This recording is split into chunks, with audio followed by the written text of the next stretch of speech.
All right, I'm back online with you guys. Hope you enjoyed doing that RIP lab. Get everything going on it. So a couple of new people that we got online with us, Wilton, Damon, and Roxanne. There's a link in the chat window where you can go download the lab stuff that we're working on today and yesterday. So it's the day 2 one that we're doing. So we're going to continue on. As I was telling you, semester 2 then is more we get into the EIGRP world. So second lab in there you'll find is for EIGRP. Same type procedure that we did in the first lab. So there's one that says EIGRP fundamentals is the main document for you to go through and look at the labs, and then I got one with just some command things that go into it.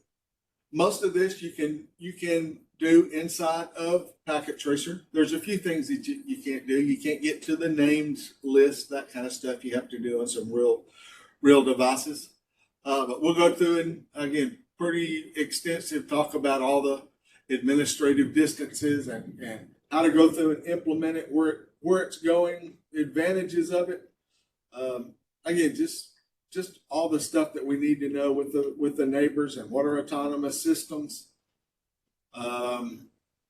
Types of packets that we go through. So there's 5 types of LSAs that you need to know about. They'll start up. Again, just all the different terminology and things that we use. So here's the basic topology that we're going to use as you go through and do this. So we got all of these 6 routers and then a PC that's attached out to the end of it. So how is it going to navigate through this? If we're not careful, then this will cause some loops. We can get loops in several different directions in there. We got different speeds. So we got a gigabit, 1,000 megabit speeds. We got some of them that are only 100 megabit speeds. So that's how it's going to change and navigate through the metrics and all those things that we do. So this is where you can go in and build this out in Packet Tracer. I've got the basic configuration stuff already built out for you. All the EIGRP things set up in there for all of those routers. And from there, then you can go through and start examining the routing tables and look at the neighbor adjacencies as they form up. Look at the topology tables. So all the different tables and things. So here's just a basic troubleshooting with EIGRP, just a 3 router setup that you can go through and make it. We go through how we determine the cost of the devices and how they get routed out. So we got a little simpler topology there that we can go through and show how we advertise distances and which ones are going to be, we can turn into passive interfaces that we don't need to advertise things out to, what those are going to look like. We're going to go through it and again examine the 3 types of tables: the neighbor table, the topology tables, and the routing tables that they build, how those 3 things work together. Pretty extensive talk that I put together about the EIGRP metric and how it's composed and figured out. So when you just look at it by itself, that can be a pretty overwhelming, time-consuming thing to do it. But when you look, EIGRP only turns on 1 and 3, the K1 and K3s.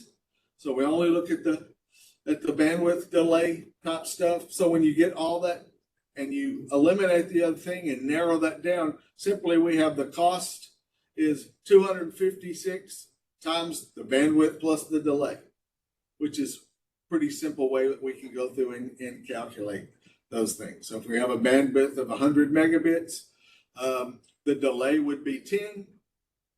So we have 110 times 256 tells us the cost of our networks and how those are figured. So we're going to do a lab go back to that first lab that we did and go through and look at how it's going to figure the different interfaces, what their bandwidths are going to be, how it's going to come up with the delay down here at the end of it, it's going to tell you the delay of each one of those. Talk about the different metric, this 2 to the 10 to the 7th power, or 10 million. Divide that by the kilobits that we're doing. It's going to tell you the bandwidth of our network. How it goes through and calculates the different delay attributes. And then finally, how we get that final 256 is the bandwidth plus the delay stuff, 110 in there. So that's where we get those numbers from. This little chart's going to tell you about the delay, how it's automatically calculated. And then we're going to get into looking at the rest of the routers in there, but how we can go through and manipulate all the different K values that are out there. Turn on and off different things that might be important to us in our network. Talk about the different feasibility conditions that we have, and how split horizons and all the loops that we have start figuring into what we're going to do. So how we change all the loops and be sure that we have a loop-free environment as we go through.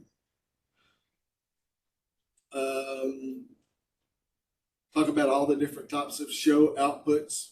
Here's where we get in and talk about the split horizon that we can do. Here we can go in and talk about the verification process of all of our interfaces and how we read the different tables, what all of these different values mean to us. So we got some tables that talk about that. When we figure out the neighbor adjacency, so all those different tables and stuff that are in there, what all those different values mean to us.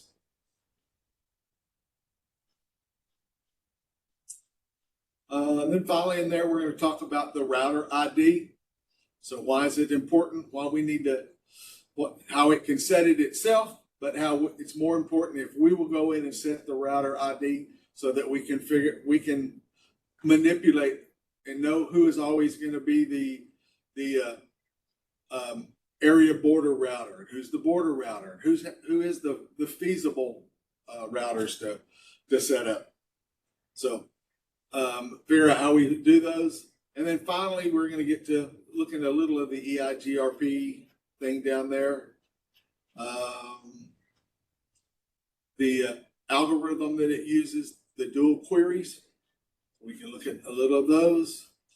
The new and improved version of EIGRP is now using something called a wide metric. So we're actually adding a 6th K value to our systems because of our higher bandwidths that we have. Now that we have gigabit and 10 gigabit and 100 gigabit networks, and even ones growing faster than that, we had to have some way that we can go in and calculate and keep those numbers so everything doesn't, time you get anything over a gigabit, by the old calculation, everything is always 1. So there's no way to separate the cost and figure out which one is better if everything has the same cost to it. So this new wide metric, again, looks kind of complicated, but when you take out the parts that we don't use, it's really pretty simple to do. All it's doing is changing that 10 to the 7th power to 10 to the 9th power. So we got it multiplying by, instead of 10 million, we do it by 100 million. And makes it a little easier. Figuring more of that new K values, how they're going to be set up. We're going to look at the equal cost and unequal cost of those networks. How we can go in and set the variance down here. How that's going to make it improve the way that our networks are. We move through the networks as we go. Setting up the passive interfaces and where those things go. Told you it's an extensive document. And then we get into the authentication and how we're going to set up the keychains and how they get enabled on the devices. So we have some security between the routing that's going on out there. So we'll set up a lab and do that in some devices. And then final section, we'll talk about the classic mode, what we've been using up until the last couple of years, and now how we can go in and change it to a new named mode. So we're going to have three different subsections of EIGRP. We're going to have address families, we're going to have the interface section, and we're going to have a topology section.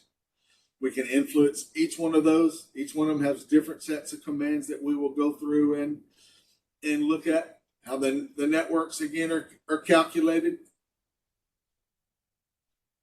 We're going to go through and set up a little basic network. So how we would do that in the classic way, and then how we would do that in the named way. So notice it's not really that much different. So you get down here and it starts saying name it, and then we're going to give it some name, and then we have to go into the IP address family to actually set up the autonomous system. And then from in there, we set up the network statements.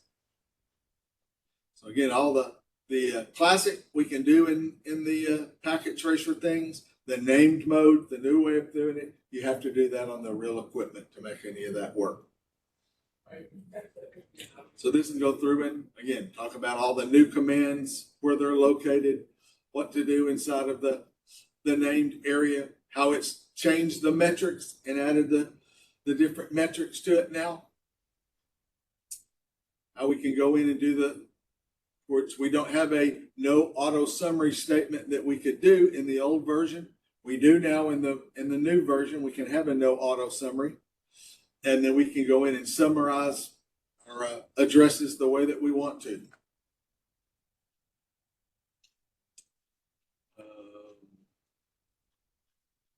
But just a little different way every way that it comes through making these things work. So finally, we get down after we get through 52 pages of reading stuff to do it. We get actually down to the lab thing. So we're going to go through and do labs on the equal cost and a lab on the unequal cost. Lab 2 is on the unequal cost that we can set up with those. We're going to go and do on the next one down here.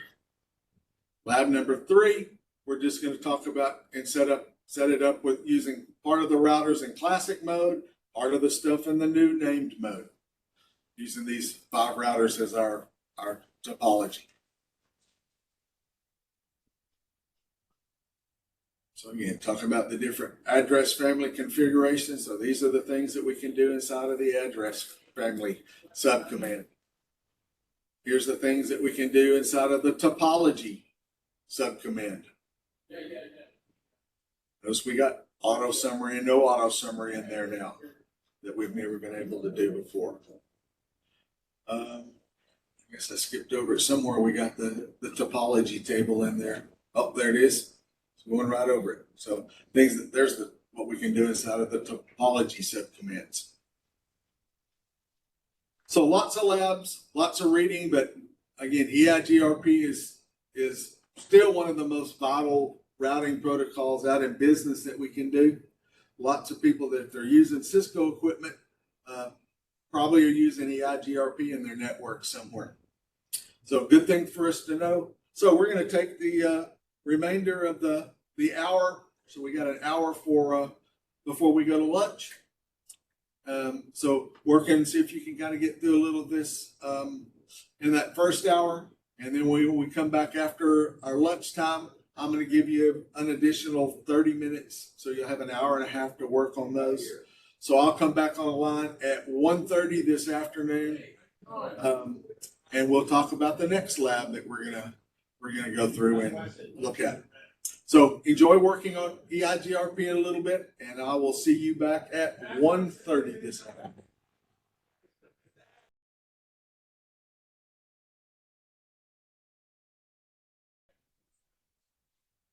All right, welcome back to the third part of our lab meetings for today. So from the lab menu, your day 2, we're going to look at that network controller lab. So there's a demo already set up in there for you to do some things too. And then there's the document for you to look at. So I'm going to open up that packet tracer.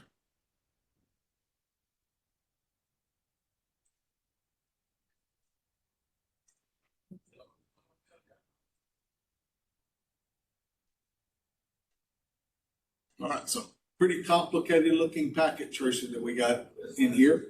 So this is something we would put together toward the end of the second semester.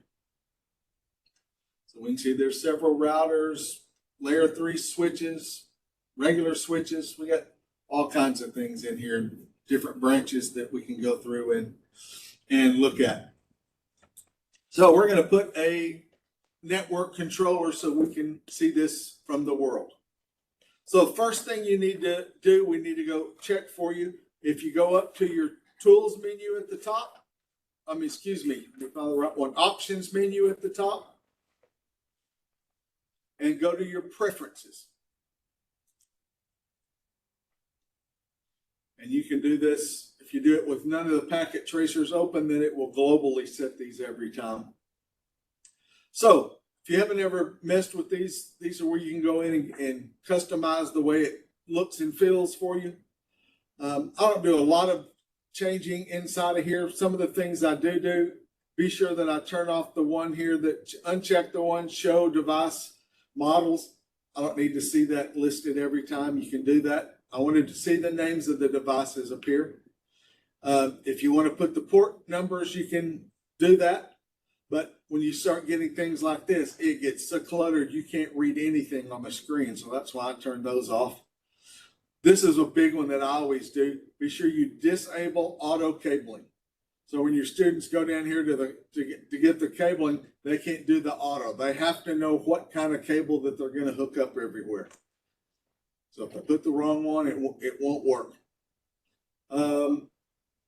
I'll check this one that says enable the cable length effect. So if you spread things out, in theory, it's making the distance longer, so it takes longer for the signal to go back and forth across the link, so you can simulate more what the real world is going to be like. I always check this one that says use the CLI as the default tab. So when you open up the devices, that's what pops up as the CLI instead of the physical version that you got to go in and change or whatever. You can go back to whatever you want to, but I just like that one. But what we need to go through and be sure that we change is under the miscellaneous tab. And then toward the bottom of it down there, it says external network access. Be sure you check both of those boxes that are underneath it. Enable external network access for all script modules and device scripts, and enable network access for network controller REST APIs. Okay, very important to have those two things checked. All right, so just to practice, look and see where we're at on this, we're going to add a network controller here. So if you go down under your end user devices, and then you'll see in the list over there, it will say network controller. So what is that, about 1, 2, 3, 4, 5 devices over network controller? I'm just going to grab one of those and put it up here in the screen. So it's just telling me PT controller 0. I can join it wherever I need to. I think I'll just join it to this ALS 1 switch. So access layer 1 switch. So I'll go down and grab my cabling. Now you notice this auto cable here. I'll click on it. Oh, no, that's been disabled because we checked that box a while ago. So I'm going to hook this up to that layer 3 switch. So I'm going to grab a straight through cable. I'm going to go from my gigabit Ethernet 0 into that switches, and it doesn't really matter. I'm just going to go to the gigabit Ethernet 103 since that's the next one in there. Then we need to know what IP address to assign to that device. So I'm going to just easily go here to this controller, and then where I can't see it anymore.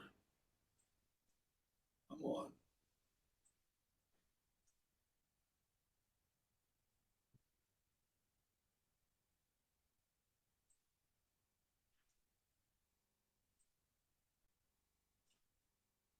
And let's go to the desktop. In there, so it says it's got a 169 address. That's probably not a good place for it to be. All right, let's go grab that branch. See, our adjacencies are there. I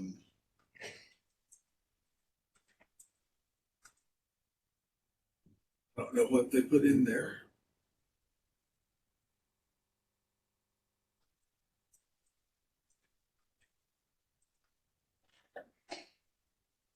All right, so that's just admin and Cisco 123. And let's do a show IP interface brief.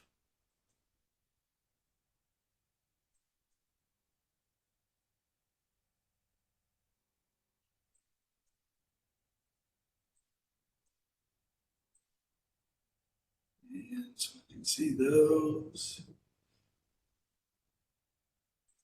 That was home port.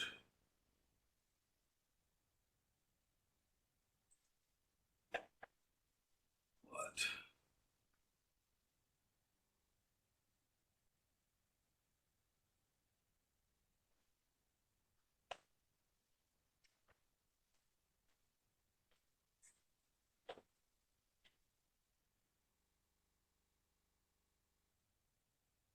$92 on that one.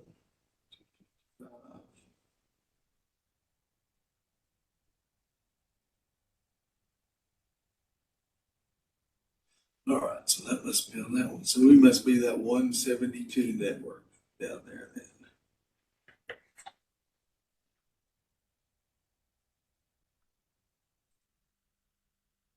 So 172.19.1. All right, so I'm gonna click on that PT controller, which it always disappears. I'm gonna go into its configuration, look at its settings, default gateway, 172.19.1.1. Go to Ethernet.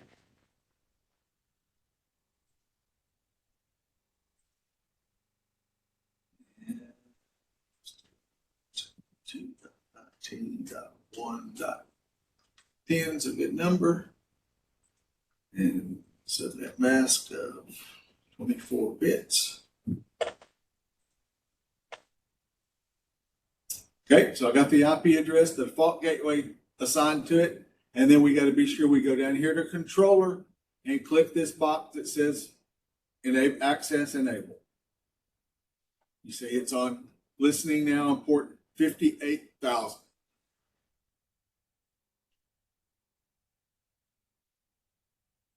All right. So I'm just going to go open there.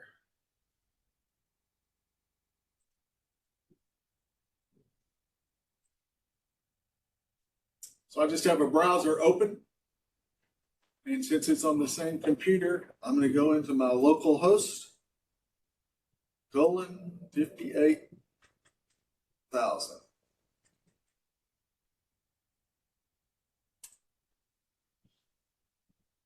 As soon as I did that, now it's asking me, register for a new account. So I'm going to go ahead and do that. Now my user account is going to be called admin. My password is, I'm just going to put Cisco 123 and confirm it, Cisco 123. Set that up. Now it's asking me to log into that. So admin, Cisco 123. I'm now logged into that network controller from my real computer. So again, this is simulating Cisco's DNA center. So we don't have any devices on here yet, it says. No hosts, no devices. So we need to go in and set those up. So I'm going to go to the hamburger here on the upper left next to where it says Cisco Network Controller. And I'm going to go down to provisioning. Now we can go through and do these one by one. We can look at discovery things. We're going to need a credentials account first so that we can get into it. So I'm going to go to credentials and then click on the add plus credentials. My username of admin and Cisco 123.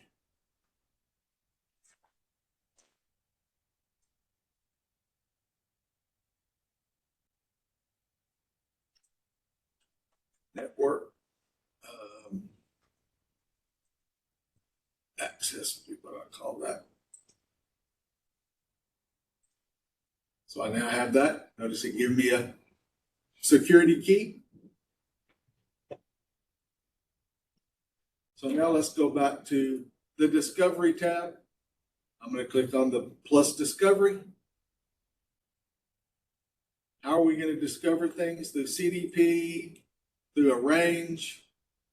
We'll just try whatever we do. Let's try CDP first. And I'm going to get my credentials, my network access credentials. Now I'll take that back. Let's try a range of address stuff first. Let's call it network.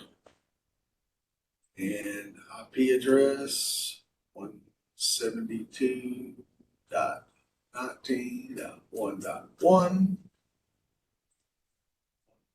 72.19.1.254. Let's see what that will do for us. It's going to tell us it's in progress. So it's using that. Let's go ahead and find devices. So it's found one. This takes a little bit of time to do.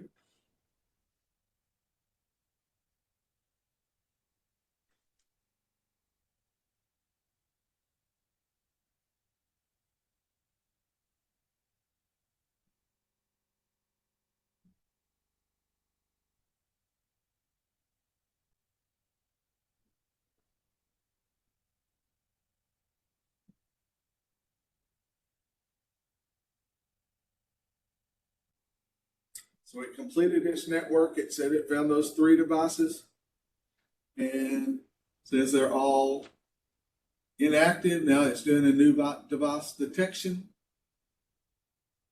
That was got a check mark, so we're good there. Gotta wait for all those to finish.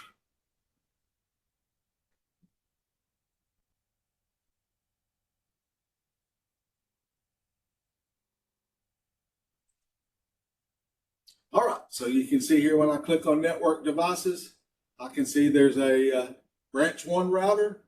I have a B1 SWA multi-layer switch. See the 2 other things that are, so there's my controller. There's some other device that says it's unreachable. Don't know what that is. I can go in, use that plus, and go in and find a particular device that I want to log into somewhere. It's using its IP address.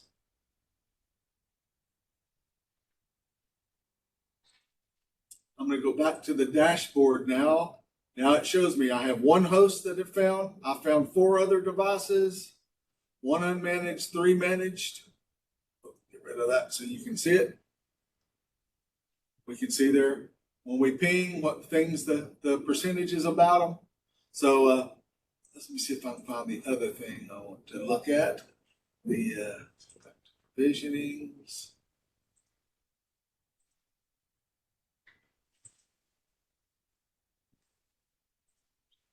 Assurance. See, there's a switch that's unmanaged. Routers it's finding, host it's finding, giving you more things about them. Go in and specifically look at the host, get their MAC address.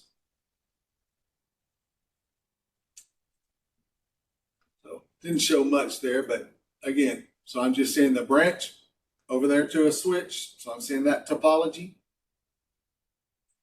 But I didn't tell it to discover anything else back on the other side. But now we can go through and tell it from that branch, figure out what the IP addressing stuff that we want, a range of things we want to go to. So it's a 192 something.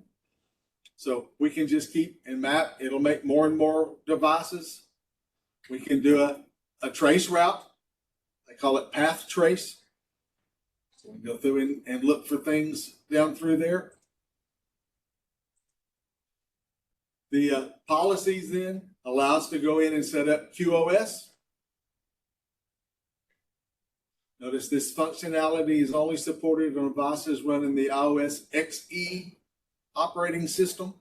So the 4300s, the 8300s, 9300 switches, C1000 switches, all those devices will run it.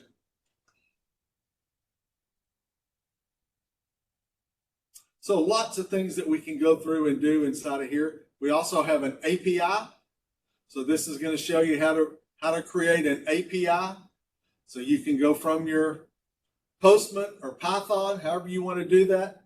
And this is going to show you specifically settings, things that we're going to do. So I'm going to get the network-wide settings right there. So there's the path that it's going to use. There's what it looks like in curl. So you can just put that in your terminal and do that. Or again, you can write one that goes into Python. So Postman is always a good one to work with to start with. If you haven't done that, let me just get that opened up. So I don't know if I have that on this one. Yep, I do.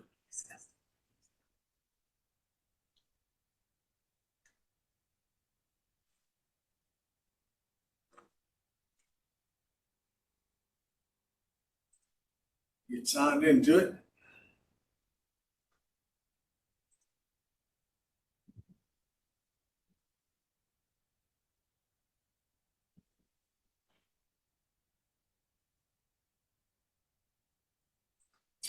All right, so here's Postman running. So you just create an account with it. It's free. There are paid things that you can do on here, but just like GitHub and the some of the other things, you can go in and have this free account to set up with it. So basically, to use this, I'm going to go back where I can get my. There we go. There it is. Back into the network controller, and I can do it here, and I can find the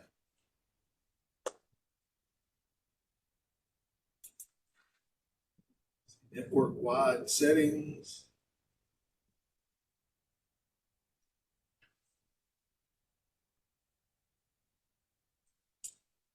So there's what it's gonna, the things that we could go in and look at: NetFlow, DNS, AAA, NTP, syslog. We can configure all those devices from the real world.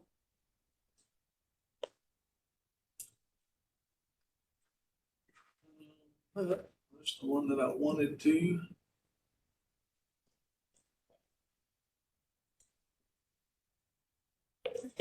More than that. Let's see what happens here. Get that. So this is a get. You can see that it put in 127. So I could put my local host 58,000. Let's just say we'll send. Let's see what happens. Yes, we got a 200. 200 means it went out through the control, through our internet, through the controller, and found that device. We can see all these different property scripts that it's running, all this kind of stuff. It's in an HTML format right now. So that's just what the controller is looking like. Let's see if we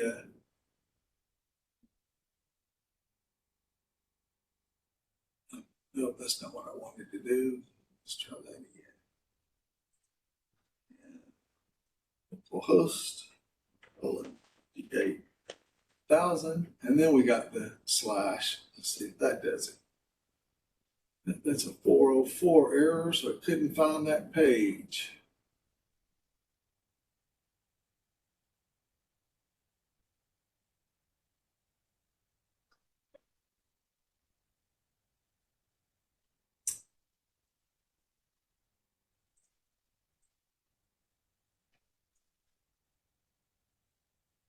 You found the controller. We just did it. Anyway, it'll tell you in the labs what's the things that you need to do. I just can't remember them off the top of my head. But the important thing is we get that host. Python writes all this script for us. And then if we go over here on the far right side, you can see the chevrons with the slash in it telling you this is the code. And then if you open it up, you got all of these different versions of stuff. So I could do this in curl that we were looking at a while ago. So that's what it's going to look like in curl.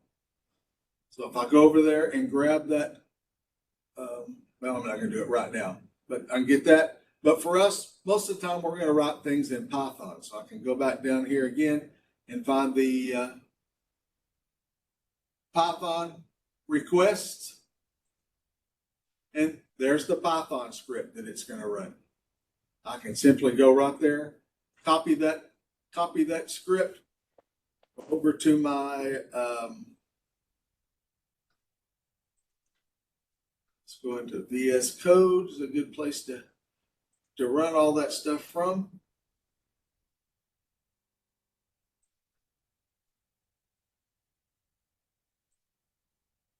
All right, so there's my VS Code running. I'm just going to go and that control one, I'll just create a new one right there. I'll just call this get controller. .py. And then paste in that script. Again, did nothing but just copy and paste it to put in there. And then let's go up here and tell it to run. It'll open up a terminal down here at the bottom and run our code.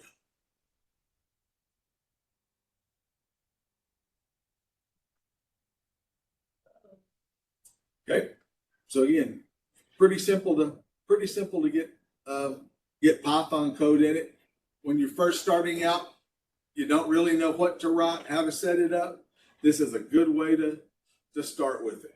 So basically, in Python, you got three things that we need to change every time. We need the URL where we're going to go. We need the payload, and we need the headers. And then you don't ever have to touch this request. You don't have to touch that print response stuff and we can make some changes, but we just have to add things inside of that one. So we can see we're doing a get request to this URL, and there are no payloads or headers that we're gonna do anything with.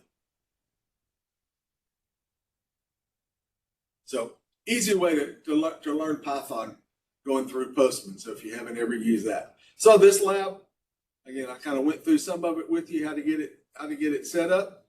Again, you can make that controller connect to the headquarters, to anything in there. Doesn't really matter. And then you can discover the network from there.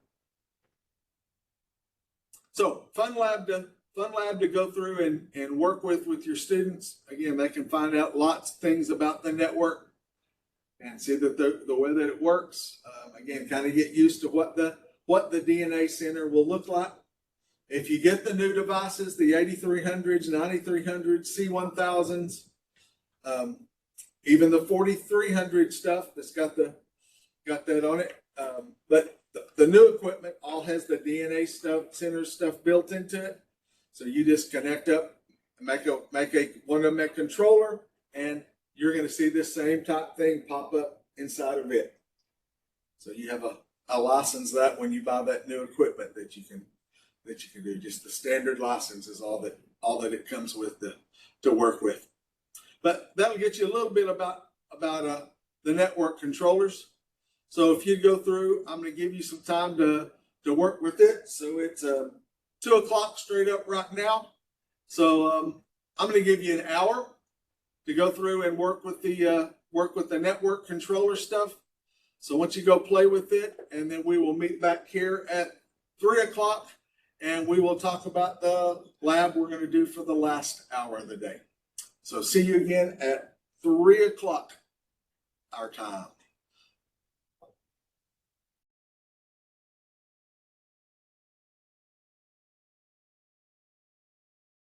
Welcome back for our fourth part of our session for today. So we're going to look at lab number 4. So this is something I do with my students. It's just a challenge before we take our skills exam. I have used this as part of a skills exam before. So it's already built all out for you. There is just have it as a regular packet tracer. And then I have this in three different varieties in here for you to look at. So we talk about the 3 access, distribution, and core layers. So we have this built out. So we have a couple of just devices that are in VLANs down here connected to this switch. We're running ether channel that they got to set up between these 3 switches. They're, again, got to set up the VLANs. They set up VTP. They set up the first hop redundancy protocol on these 2 routers. STP between these devices. So basically what you're going to do when you go in and set all of this stuff up, everything that's working in VLAN 10, you're going to go through switch 3, through switch 1, through router 2 to get to router 1. All VLAN 10 traffic goes to the left. All VLAN 20 traffic then is going to track to the right through switch 2 and router 3. And then if you take one of these links goes down for some reason, it will automatically fall over and take the other route if it needs to get there. So we got the redundancy, all that stuff to get there to router 1 that's out there. So all these are already turned on. I've got basic IP addressings configured on them. You can ping to the router 1 right now. There's no VLAN, anything like that set up to it. So you can configure that lab, do that lab if you want to do it that way. So from the lab manual, the stuff that I gave you, there's a challenge labs with ether channel. There's challenge labs that you got with multi-layer switches, and you got it that you can do with serial. So you see this one here has serial ports built into it. We don't teach students serial in CCNA anymore, but that's something that they need to know, to get out and get a job stuff. So my routers have serial cards in them, but I put serial cards so they can do that in the routing. Not common that you see this kind of a setup. Very possible, it's workable to do, but there's a lot of device redundancy stuff that you don't need in that side of it. But there's 2 more links over here on the side of it, clouds that are built. So if I go to this one says ether channel, then that's all that it's done is replace the serial cables with Ethernet cables so that we have that network set up. That's the only difference that's in those 2 things. But then I've got the same one that's set up with multi-layer switches. So instead of having to have those 2 routers, these devices are going to take care of that. So we got redundancy in our access layer switches, redundancy in our distribution layer switches, redundancy as we get out to the core, and then our core router's got wherever it needs to go to set stuff up. So as you do the labs that are there, you don't necessarily need to do all of them, but you can pick one of the 3, whichever the one you want to do, either channel, multi-layer switching, or with the serial cables. So cabling stuff is really, the device things are the only thing that's different. So pick one of those that you want to do. And then you can do whatever you do. So from a student standpoint, I teach my students. I make them do it with the serial cables first, and then their configs, everything that they write in here, I just have them transfer it over and just change it to gigabit instead of serial interfaces. Everything else down there works exactly the same. And then when they go through and talk about what's the advantage of us doing multi-layer switches. So again, I have less devices. I don't have to buy 2 extra routers. I can do all that stuff in there. I got the same redundancy, everything that's built into there. So we will do the lab then for a third time where they have to do their devices. So they can get these access layer switches. Again, I didn't put a link. I could have put a link between those two, but I just wanted to keep them separate for what we did. But again, you still got ether channel and first hop redundancies and STP and VTP and VLANs, all that kind of stuff that they have to go through and set up. All the major things that we did in a semester 2, they go through and set up inside of here somewhere. So really a good lab, multi-day lab. Usually I give this to my students. Just the first lab, I give them a week. They got to do it on their own, and then have something turned back into me a week later. And then we'll do the other 2, talk about what they can do. They can usually do the Ethernet one. They can do it in a couple of days because it's just changing the device names is all ports. Then it takes them 4 or 5 days to do the multi-layer switch one and get it all set up. So if you have them do all 3, you need to count on about 4 weeks of class, or not class time, but 4 weeks for them to do all of those and turn them back in for you to do. So one thing I didn't put in there that I have, should have put a demo of it in here, is what I have my students do. I just leave them as PKT files because so much of that stuff that we're setting up, it's hard to go in and get it grading correctly, or at least it is for me. So I have my students just do it in just like we see here, and then the major devices. So these 5 devices, I don't make them do the PC stuff, turn it in, but I make them do a show run and do a capture of that, and then they're going to turn that in for the 5 devices. Again, they're going to not do it from a paper, but I have a shared drive that they set everything else up in, and they put everything about the project in that one drive. I've created a Python program then that goes through and grades them all, and all the different assignments. It'll grade all of them. It'll do that, and then put their grades in an Excel spreadsheet when it gets to the end. So you got them, so it all self grades, kind of like the packet tracer stuff does. But again, a matter of 30 seconds, and it's got everything graded, ready to go. So if you're interested in seeing that and wanting that diff program that I use, I'll be glad to share that with you too. So you got the rest of the day to choose one, all, whatever you want to do. Let's see if you can go in and do this challenge lab.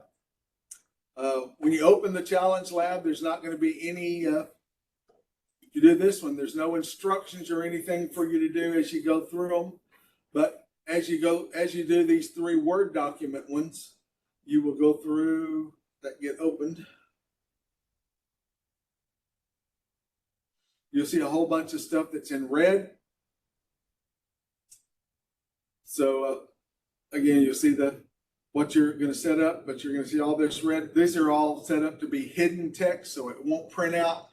But students don't get that side of it. It's all just for your benefit. If you want to give it to them, you certainly can, but that's all hidden text. That's what that was running. So just as an FYI, all this stuff at the front of it. This is a ChatGPT prompt that I wrote. So I put all of this all of this in ChatGPT, and it spit this lab out for me. I've done quite a few labs that ChatGPT. If you write the right prompt, it's really good at writing the labs. It'll put a tables type stuff into it. It'll draw just a simple graphical chart thing. So you have to go through and actually make the charts, that kind of stuff to do it. I do all mine in Visio, or some of them I just do in Packet Tracer, even though everything doesn't work necessarily, but everything in this lab works in Packet Tracer. But very, very cool to get the ChatGPT stuff involved in what we're doing. I've had one of my college classes. They have to go out and write a prompt and create a lab. I give them some parameter things that it has to be able to do. They have to write the answer sheet for it and then share it with the other students in the class. And the other students have to be able to do the lab and turn it back in. So everybody gets something different when they turn it back in. So kind of a cool thing to add the AI stuff into what we do. Programming and everything out there, it will help you out with it. All right, so you got the rest of the afternoon to work on this lab. And then our last day tomorrow, I've got basically two big capstone projects, one semester 2 and one semester 3 capstone projects. We'll do the semester 2 in the morning and semester 3 in the afternoon, but very involved, lots of things to do inside of those. So I will share those with you in the morning when we get here. So have a good rest of your day, and good luck doing the challenge lab. If you have questions, please let me know. We'll see you in the morning.